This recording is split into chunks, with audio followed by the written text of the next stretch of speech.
আল্লাহ বলেন ওয়ামা মিন দাব্বাতিন ফিল আরদি ইল্লা আলাল্লাহি রিজকুহা।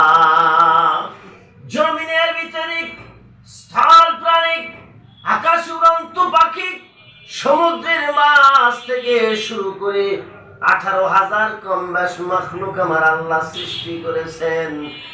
আর সমস্ত মাখলুকের রিজিকের দায়িত্ব হলেন আমার আল্লাহ।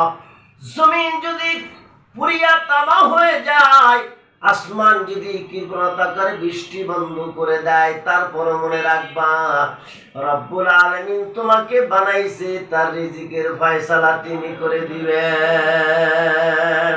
ওয়ামা মিন দাব্বাতিন ফিল আরদি ইল্লা আলাল্লাহি রিজকুহা।